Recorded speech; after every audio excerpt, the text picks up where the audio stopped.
नमस्कार मित्रांनो, संकल्प न्यूज चॅनलवरती आपल्या सर्वांचं पुन्हा एकदा सहर्ष स्वागत।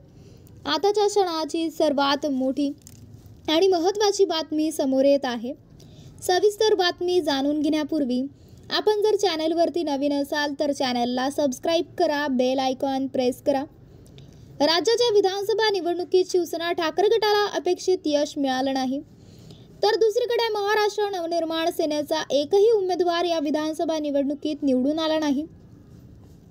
राज्यात महायुतीने पुन्हा एकदा सत्तेच्या चाव्या हाती घेतल्याने महाविकास आघाडीची कोंडी झाली आहे।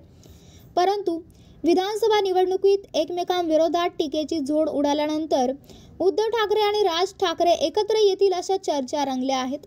अशातच दोन्ही ठाकरे कुटुंबियांबाबत एक मोठी अपडेट समोर आली आहे, ती म्हणजे राज ठाकरे आणि उद्धव ठाकरे कौटुंबिक कार्यक्रमात लँड्स एंड या हॉटेलमध्ये एकत्र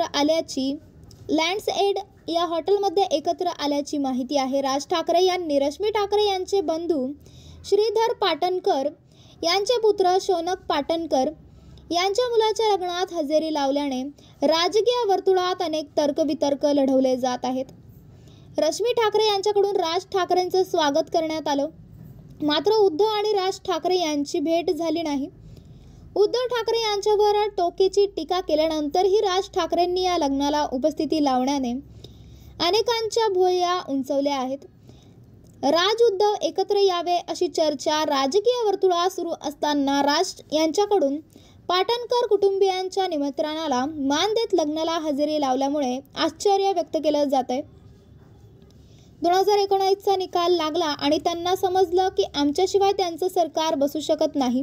त्यानंतर त्यांनी लगेच पिळवायला सुरुवात केली। 2.5 वर्षाचं मुख्यमंत्री पद द्या, नाहीतर आम्ही जातो। उद्धव ठाकरे काँग्रेस NCP सोबत गेल्यावर सर्व फोटोंवरून सन्माननीय बाळासाहेब ठाकरेंच्या आधीच हिंदुत्व सम्राट ही गोष्टच काढून टाकली। शिवसेनेच्या होर्डिंगवर बाळासाहेबांचा फोटो पण हिंदुत्व सम्राट लिहिलेलं नसायचं। काही होर्डिंग्जवर उर्दूत लिहिलेलं होतं की जनाब, असं म्हणत राज ठाकरेंनी उद्धव ठाकरेंचा समाचार घेतला। तर मित्रांनो, आपल्याला काय वाटतंय? आपली प्रतिक्रिया आम्हाला कमेंट बॉक्सच्या माध्यमातून नक्कीच कळवा आणि चॅनलला आणखीनही सबस्क्राइब केलं नसेल तर चॅनलला सबस्क्राइब करा, बेल आयकॉन प्रेस करा, जेणेकरून असेच नवनवीन व्हिडिओ व चालू राजकीय घडामोडी सर्वप्रथम आपल्याला याच चॅनलवरती बघायला मिळतील। भेटूयात पुढच्या व्हिडिओस, तोपर्यंत धन्यवाद। जय महाराष्ट्र।